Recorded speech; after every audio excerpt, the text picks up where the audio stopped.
Vamos então começar o capítulo 7, Socorro Espiritual. Nós vimos no final do 6º capítulo o Libório sendo auxiliado através da irmã Eugênia, né? Ele está ali através da psicofonia consciente dela, recebendo ajuda. E o Raul Silva, que é o doutrinador da casa, se aproxima dele para auxiliá-lo. Então nós vemos aqui o Raul chamando ele de irmão e tentando buscar, tentando fazer com que ele entenda a necessidade dele, tentando fazer com que ele veja, né, os caminhos que ele está enredado. E aí ele pergunta se ele é padre, o que está acontecendo ali, né? Por que eles estão ali? E a gente vê o André descrevendo a paciência do Raul para com o Libório, a amorosidade dele, né? Os raios que ele emite ali para o Raul com muito amor, com muito carinho. Então vamos ouvir aqui as palavras de André Luiz. Quando ele diz: não recebia Libório qual se fora defrontado por um habitante das sombras, suscetível de acordar-lhe qualquer impulso de curiosidade menos digna. Ainda mesmo descontando o valioso concurso do mentor que o acompanhava, Raul emitia de si mesmo sincera compaixão, de mistura com inequívoco interesse paternal. Acolhia o hóspede sem estranheza ou irritação, como se o fizesse um familiar que regressasse demente ao santuário doméstico. Talvez por essa razão, o obsessor a seu turno se revelava menos agastadiço. Tão logo passou a entender-se de algum modo com o dirigente da casa, observamos que Eugênia se revigorava no esforço assistencial que lhe competia. Aí nós vemos aqui ele colocando que eles estão se entendendo, o Libório, que é o espírito que está ali precisando de ajuda, relaxa, fica um pouco mais tranquilo conversando com o Raul, e com isso a Eugênia fica um pouco mais à vontade para exercer o domínio, mas também para poder se manter ali em auxílio a esse espírito que precisa de ajuda.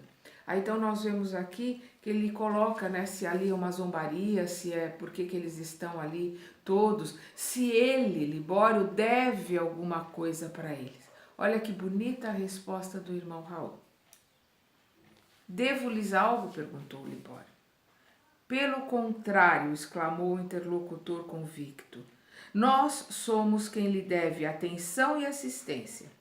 Estamos numa instituição de serviço fraterno e é fora de dúvida que, num hospital, a ninguém será lícito inquirir da luta particular daqueles que lhe batem à porta, porque antes de tudo é dever da medicina e da enfermagem a prestação de socorro às feridas que sangram. Ante o argumento enunciado com sinceridade e simpleza, o renitente sofredor pareceu apaziguar-se ainda mais. Jatos de energia mental, partidos de Silva, alcançavam-no agora em cheio, no tórax, como a lhe buscarem o coração. Aí nós vemos que o Libório tentou falar, mas ele fica emocionado, ele sente essas energias. Aí o Raul pede para que todos orem, né? Inclusive o Libório. Aí nós vemos aqui o Raul fazendo uma oração linda, né? Pedindo auxílio para aquele irmão, pedindo a compaixão e a misericórdia de Deus para com ele. E nós vemos aqui, assim que termina a oração, o André colocando: o visitante chorava. Via-se, porém, com clareza que não eram as palavras a força que o convencia, mas sim o sentimento irradiante com que eram estruturadas. Raul Silva, sobre a destra radiosa de Clementino, afigurava-se nos aureolado de intensa luz. Ó Deus, o que se passa comigo? Conseguiu gritar Libório em lágrimas. O irmão Clementino fez breve sinal a um dos assessores de nosso plano, que apressadamente acorreu, trazendo interessante peça, que me pareceu uma tela de gaze tenuíssima, com dispositivos especiais, medindo por inteiro 1 metro quadrado aproximadamente. O mentor espiritual da reunião manobrou pequena chave num dos ângulos do aparelho e o tecido suave se cobriu de leve massa fluídica, branquicenta e vibrátil. Em seguida, postou-se novamente ao pé de Silva, que, controlado por ele, disse ao comunicante: lembre-se, meu amigo, lembre-se, faça um esforço. De imediato, como se tivesse a atenção compulsoriamente atraída para a tela, o visitante fixou-a. Desde esse momento, vimos com assombro que o retângulo sensibilizado exibia variadas cenas de que o próprio Libório era o principal protagonista. Recebendo-as mentalmente, Raul Silva passou a descrevê-las. Aí nós vemos aqui que esse aparelhinho é um condensador, é um aparelho que mostra as imagens, as lembranças que o Libório está tendo ali. E aí ele começa a lembrar do que aconteceu. Aí nós vemos ele aqui, a mãe muito doente, pedindo para que ele ficasse, é carnaval, pede a ele que fique porque ela não está passando bem, e os vizinhos todos ali no entorno viajaram por causa do carnaval, e ele diz a ela que vai comprar um remédio para ela e que volta logo. Ele vai no quarto dela, pega todo o dinheiro dela que está ali e ele vai para o clube, para a festa de carnaval, e lá ele fica 4 dias, né, em absoluto descompasso e descalabro, durante os 4 dias e as 3 noites, né, de carnaval, e volta para casa na quarta-feira de cinzas, ainda, né, bêbado e ainda com as energias ruins, né, desses 4 dias que ele passou, e debilitado por estar sem dormir e sem se alimentar direito. E aí ele vai para os fundos da casa tomar um banho. E aí ele liga o gás para poder ligar o chuveiro, né, para poder acender e ligar o chuveiro. E ele acaba dormindo ali com o gás ligado e ele desencarna, e ele é tido para os vizinhos, as pessoas que foram buscá-lo, como suicida, né? E a mãe dele, durante o carnaval, havia falecido, né? Ela faleceu, os vizinhos socorreram, mas ela faleceu ali durante o carnaval. E ele foi tido como suicida ali no carnaval. Então nós vemos aqui o André colocando, a hora que terminam essas explicações. Que função desempenhava aquele retângulo que eu ainda não conhecia? Vamos lembrar aqui, o Libório, quando ele termina, né, de colocar todas essas coisas, né, ele fica num estado de emoção tão forte que o Clementino afasta o Libório da Eugênia, ele é socorrido, ele é levado para receber assistência, e a Eugênia volta ao seu normal, né? Ela volta ali para o seu corpo e volta ao normal. E aí o André coloca: que função desempenhava aquele retângulo que eu ainda não conhecia? Que cenas eram aquelas que haviam desdobrado céleres sobre a nossa admiração? Aquele aparelho, informou Aulus Gentil, é um condensador ectoplásmico.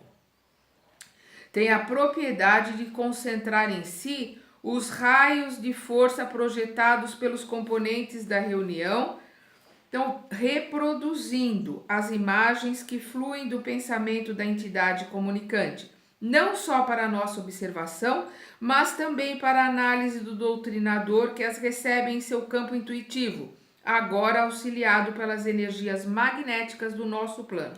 Então, o que ele está colocando aqui é que esse condensador, o que ele faz? Ele usa as energias ectoplásmicas dos trabalhadores ali, principalmente dos que estão ali assistindo, né? Que estão dando sustentação, né? Que estão ali em oração, que estão ali sustentando o ambiente de trabalho, e o ectoplasma dos médios ostensivos também. Então ele usa as energias ectoplasmáticas ali da reunião para fazer com que nessa tela se projete o pensamento do espírito que está ali, para que o espírito possa reviver, revivê-las, mas principalmente para que o doutrinador possa vê-las intuitivamente para poder comandar, né, seguir a sua sequência, o seu diálogo ali junto ao necessitado, né, e para poder também ser auxiliado através dessas imagens pelo plano espiritual de como ele deve conduzir, de como ele deve auxiliar aquele irmão que está ali precisando de ajuda. O André continua aqui. Evidentemente, a engrenagem de semelhante mecanismo deve ser maravilhosa, exclamou Hilário sob forte impressão. Nada de espanto, alegou o orientador. O hóspede espiritual apenas contempla os reflexos da mente de si mesmo, a maneira de pessoa que se examina através de um espelho. Mas se estamos à frente de um condensador de forças, considerei, precisamos concluir que o êxito do trabalho depende da colaboração de todos os componentes do grupo. Eis aqui a chave da questão. De um grupo bem-sucedido, de um grupo coeso, de um grupo que realiza um bom trabalho. É a colaboração de todos os componentes do grupo. Exato, confirmou o assistente. As energias ectoplásmicas são fornecidas pelo conjunto dos companheiros encarnados em favor de irmãos que ainda se encontram semimaterializados nas faixas vibratórias da experiência física. Por isso mesmo, Silva e Clementino necessitam do concurso geral para que a máquina do serviço funcione tão harmoniosamente quanto seja possível.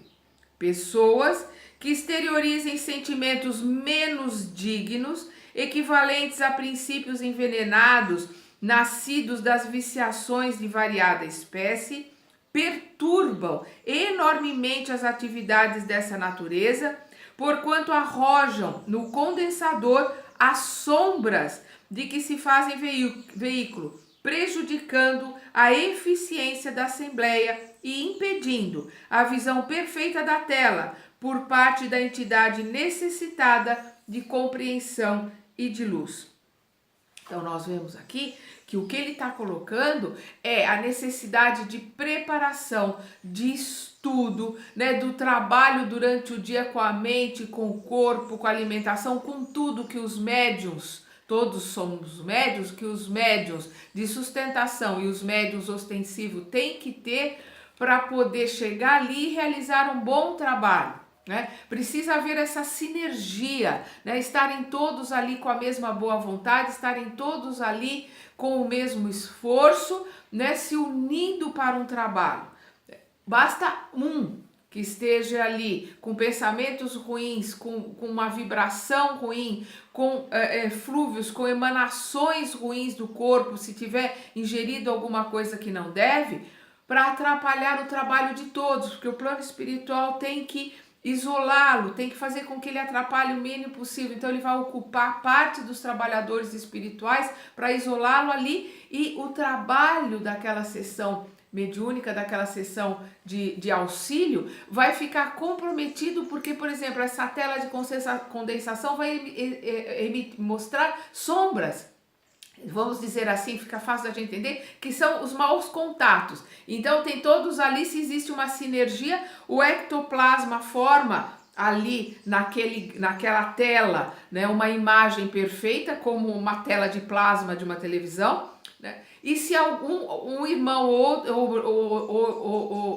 dois irmãos estão ali numa vibração que atrapalha, vai haver falhas, vai haver sombras. E se a vibração ali não for coesa, talvez eles não consigam nem usar esse equipamento para o auxílio do doutrinador e do necessitado, ficando o doutrinador com mais dificuldade e dependendo única e exclusivamente do plano espiritual para intuir para ele o que está acontecendo. Faltando este auxílio, que este auxílio depende das forças telúricas, porque o ectoplasma é uma força telúrica. Quem assistiu o vídeo do Dr. Sérgio Felipe de Oliveira, vê ali a formação do ectoplasma. Tem um outro vídeo dele que fala também sobre doença e espiritualidade, que é muito bom. Esses dois vídeos estão no meu playlist, é só entrar no playlist que vocês vão assistir, onde ele mostra que o ectoplasma é formado na nossa célula. A célula produz o ectoplasma através das energias que vêm do sol, né, do ar que nós respiramos, as energias que vêm da terra. Com essas energias a célula forma o ectoplasma. Então é o ectoplasma que vai colocar o plasma nesta tela, né, digamos assim, para que essa tela funcione e para que haja essa perfeita harmonia, essa perfeita sintonia num trabalho mediúnico. Não adianta só os 15 minutos de leitura ou de estudo antes do trabalho, uma oração do fundo do coração antes do trabalho, se não houve preparação dos médiuns que estão ali com o estudo, com a reforma íntima, com orar e vigiar, com todos os outros dias da semana. A nossa preparação começa na hora que a gente levanta, da hora que a gente levanta no dia seguinte, porque são 24 horas, as horas do dia de trabalho, do dia que nós estamos acordados e as horas do dia que estamos adormecidos ali com o nosso perispírito trabalhando, o nosso corpo descansando. Continua também a nossa reforma